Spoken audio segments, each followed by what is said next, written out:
So is it September or Techtember, Techtember or September? Clearly, it's Techtember, not September, because iPhones are being tossed at me on the Tech Today set. Hello and welcome. My name is Aayush Ailawadi. You're watching Tech Today, where we, of course, spoiler alert, are going to be talking about all the new iPhones and what's happening in the Web3 world, what's happening in the Metaverse, all that and a lot more on this special action-packed episode of Tech Today. Well, it's iPhone season, and you know what that means on Tech Today. We have to take you across the iPhone lineup and actually tell you whether you should upgrade, or if you're not an iPhone user, whether you should invest in the Apple ecosystem. I can't just go on yapping about it. I have them in the flesh. The iPhone 14 and the iPhone 14 Pro Max. The youngest sibling all the way till the eldest sibling. And yes, this is the new young sibling because Apple has discontinued the mini line. But before I tell you all of this, we have to show you what these phones are all about. So let's unbox them.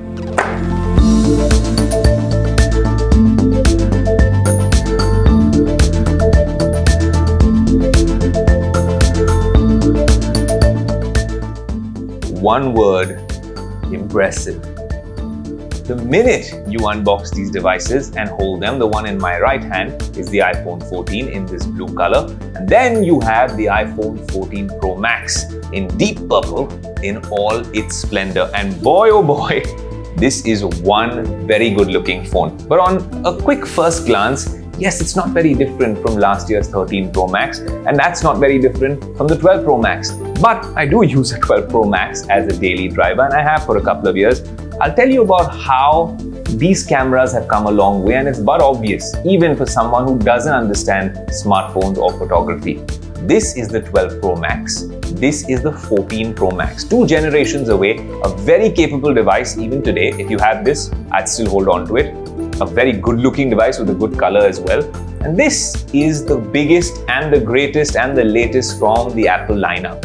Look at the difference in the camera sensors. They got a lot bigger in the 13 Pro line, and now you can see how big they've become. This only means more light can come in. That also means better low light photography perhaps, and a lot more features that they've worked in the software side and on the hardware side as well. For instance, now you have cinematic mode on both these devices, which can go 4K 30 FPS.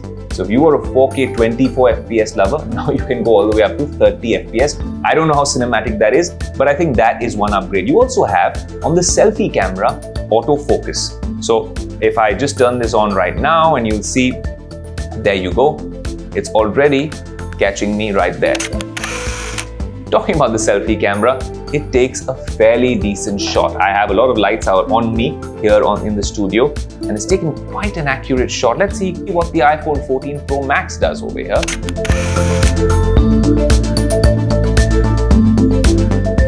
Okay, there is a world of difference in the selfie camera. Or is it the display? Well, I'll leave that for you to decide. Talking about the iPhone 14 cameras, of course it comes with 2 12-megapixel sensors like last year, a wide and an ultra-wide. And honestly, if you look at this phone, barring the color, it's exactly like the iPhone 13. And even if you're talking about the chipset, it comes with an A15 Bionic, which was on last year's iPhones. So for me, this is really an iPhone 13s and not necessarily an iPhone 14. That doesn't mean that people won't buy this phone. This is the iPhone 14, quintessentially the new iPhone, and now it's also the most affordable. So they've done away with the mini line Apple, but what they've done is, of course, the 14, and now there's a 14 Plus. This is 6.1 inches when you talk about the display, but if you want a 6.7 inch display, you don't want to shell out a kidney for this one, then you have an option now. It's called the iPhone 14 Plus. It comes with similar specs to this, but with more screen real estate. A little more expensive, but maybe that's something that you could consider. Now, the camera on the Pro and the Pro Max is where everything seems to have changed. And it's a big thing in the Apple world. If they've done away with the 12-megapixel triple camera setup, 2 cameras here are still 12 megapixel, but the primary sensor, the wide sensor, is now a 48-megapixel sensor. So are Apple now in the race to join all the Android guys with their hundreds of megapixels in the camera. Look, we've said this before, more megapixels don't necessarily mean a much better camera. Apple did a fantastic job with 12 megapixel sensors, optimizing them for the best performance. So now it'll be interesting to see what this 48 megapixel sensor can do. Just to give you some perspective, this is the Tech Today set, and I'm just checking. And honestly, I've taken a photo of the typical tech geek plant that we have on the set. Let's do a comprehensive review on this, but it is a sharp, clean image which looks good on this display. Talking about the display, well, this is where all the magic happens in the Pro line. Not much like the standard line. These are still 60 Hz, though they're OLED now, thankfully. But the Pro line and the Pro Max, of course, are where you have a 120 Hz fluid OLED display. Honestly, you can't complain about this one. But last year's model was fantastic when it came to brightness. This, in bright light situations, gives you almost up to 2000 nits. Now that is unheard of in the smartphone world, and if Apple does it, I think they do a fairly decent job. When you talk about smartphone cameras and displays, iPhones and Samsung Galaxy Ultra flagships are where the real battle is at. So maybe that's a comparison we'll be doing very soon on Tech Today. Now, if you go by all the chatter about these new cameras, then maybe Apple's just telling you to ditch all your gimbals and maybe even your GoPro and using your iPhone instead. That's because they now have an action mode on their video settings. What that essentially does is if you go on the camera and you're taking a shot where you're trying to chase a subject, there's a new button out here which activates action mode. But what it also does is that it sort of stabilizes everything, of course, gives you a gimbal-like smooth performance, but it also crops the shot a little bit. So beware in terms of what you're going for. Look, when it comes to smartphone photography, there's all sorts of opinions and preferences. Some of you may like how a pixel camera shoots. Some of you may like how Samsung Galaxy S22 Ultra looks, the final output. And some of you all may prefer iPhones. But when we're talking about video, and a lot of us in television and on YouTube use all sorts of smartphones and devices, I genuinely believe that if a professional camera has to be replaced, then it has to be done on an iPhone. The undisputed video king in smartphones always seems to be an iPhone for me. Let's see how this 48 megapixel sensor actually performs versus the S22 Ultra in a subsequent episode. Wait. This review isn't over. One more thing. That's something we were waiting for at the Apple event. That didn't happen, but I'll give you one more thing on Tech Today. What I'm essentially going to talk about is an absolute masterstroke from the technology and marketing team at Apple. One for the software and hardware implementation of a feature that they called, and this is what we have to say kudos to their marketing team, Dynamic Island. I thought it was a very weird name at first, but once you've seen it in action, in the flesh, this is perhaps the most genius implementation, like I said, of technology by a tech company. So what is Dynamic Island? Remember how the older iPhones for the longest time had this notch up above? Well, now this is how the Pro Max looks. It's not the same with the 14, they still have that notch, but the Pro Max has this pill-shaped cutout, which still houses a Face ID sort of sensor, and then the selfie camera. The selfie camera does all the tricks that it always has and even more. So how does Dynamic Island really work? Remember how we used to have notifications when we used to scroll down? Now this pill-shaped cutout houses all those notifications, but a lot of them come with added functionalities, maybe 20-30 new features, makes this particular notch or pill-shaped cutout expand software-wise, and then you can hard press them using haptics and get all sorts of functionality. For instance, if I play this song right now, and if I swipe up and I go to the main screen, automatically you see this black portion has expanded. Now, if I were to do something else, perhaps put the phone on charging, again, the charging indicator would light up. And I want to do more over here, right? So why stop there? Why settle? Hit the timer on or the stopwatch. Go back again, and there you go. The stopwatches come here as well. Now this looks like just a gimmicky sort of notification bar. No, it's not. This is literally a manager, and I'll tell you how. You hard press it, and there you go. You can pause the track, you can change the song, all of that. You go back, again you come right there, you click it once and it opens up the app that was showing up over there, which I think is great as well. So I'm going to go there and cancel the timer, swipe up, and you realize Dynamic Island is shut now.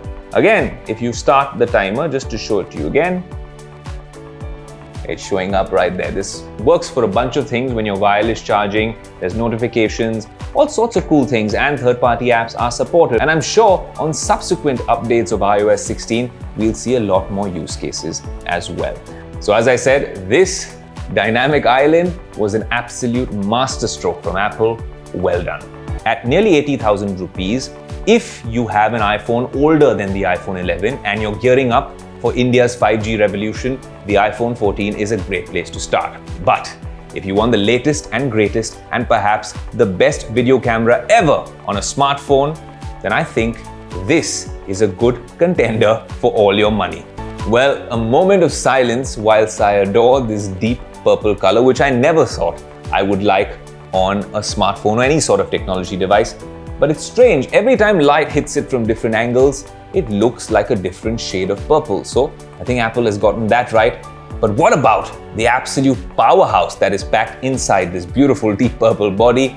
Well, the iPhone 14 Pro Max might have changed a little bit on the outside, but it's certainly changed when you're talking about what's on the inside. But if you're going to be shelling out the big bucks, nearly 140,000 rupees for the base Pro Max model, then I gotta tell you something, your bank account is going to be wiped out, but you will own one of the best iPhones yet. Now, when people talk about the metaverse, a lot of people think it's connected to the world of gaming, and they're not entirely wrong. In fact, a lot of people believe that the world of gaming was the precursor to the metaverse as we know it right now. But what if I told you that we're missing the woods for the trees or the trees for the woods, and the fact is that there's an industrial metaverse that is being created by a lot of top tech companies, digital twins, smart cities, the kind of stuff that you can do in the industrial metaverse. The possibilities are endless. The Chief Technology and Strategy Officer at Siemens globally spoke to me a short while ago, and here's what he had to say about the industrial metaverse. On Tech Today and Business Today, we have a very special guest from Siemens, Peter Korte. Thanks so much for joining us on the show. Well, thank you for having me.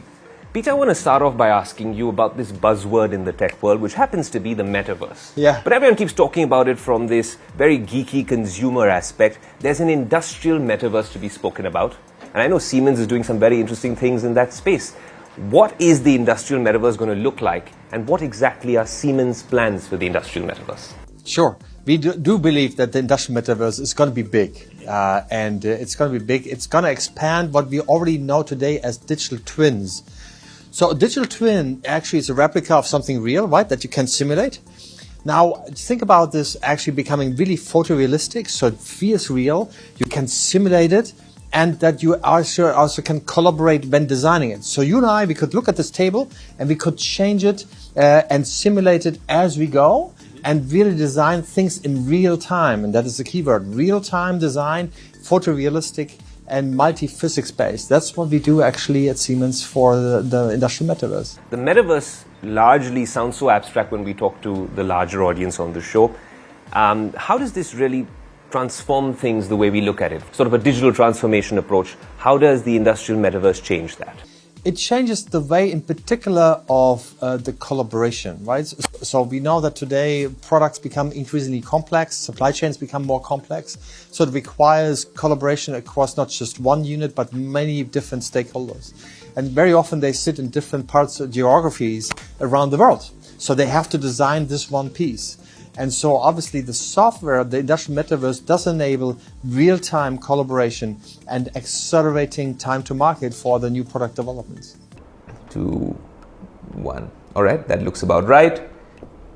And sent.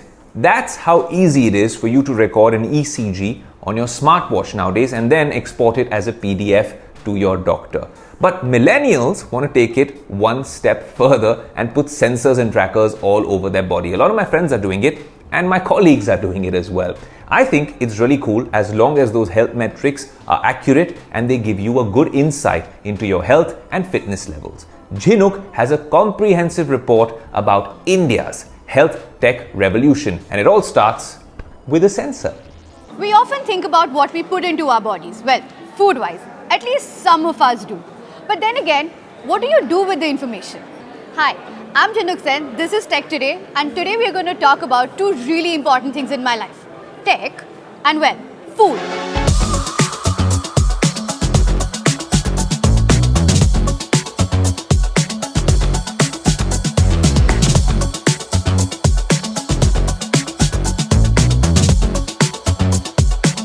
Before we start talking about food and eating maybe, do you remember the time when COVID vaccine started rolling in? And a lot of people, because of rumors, were completely terrified that the government is trying to sneak in sensors into their body. Guess what? From that point to now, we've come a really long way because we're apparently so concerned about our health that we are voluntarily putting sensors on ourselves. So what are these sensors that we are talking about? They're actually these. And these are blood glucose monitors. Currently in India, there are a few companies that are using these blood glucose sensors to help people understand how their glucose levels spike or fall throughout the day. Right off the top of our heads, there are two companies we want to talk about. One is Ultrahuman and the second is Healthify Me. So what's the concept behind these sensors? How do they work? Does it actually make sense to put one of these on yourself and take that first step towards becoming a cyborg maybe sometime in the future? Let's start with how do you use these sensors? Now this box comes with two parts to it, the sensor and the applicator. So this houses the sensor and this is how you install it literally on yourself. Both Ultrahuman and Healthify Me are using the same sensors. So if you have a sensor, you can actually use it on either one of the apps.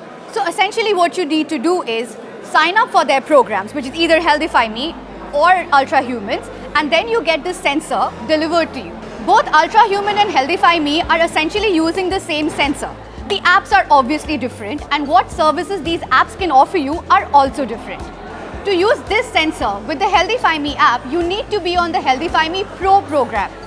For Ultrahuman though, you just need to sign up and order the sensor and these get delivered to you.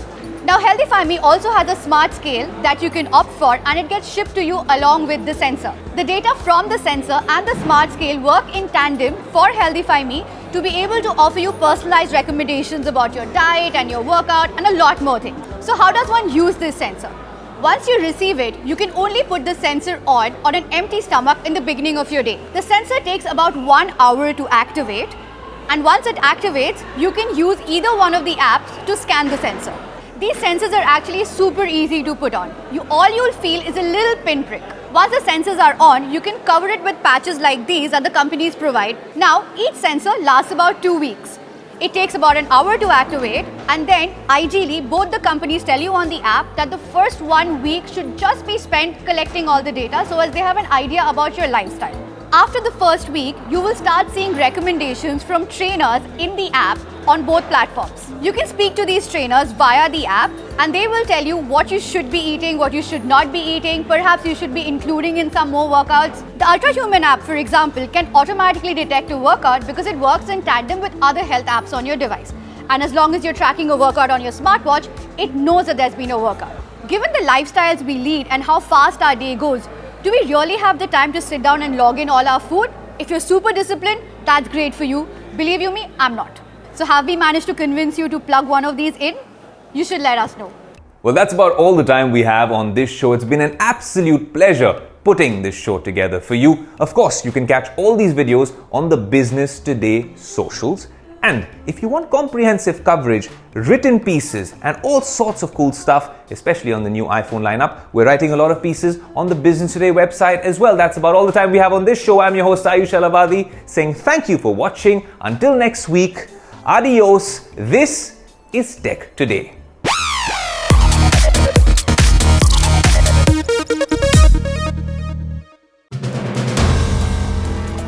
If you like the video, do like, comment, share and subscribe.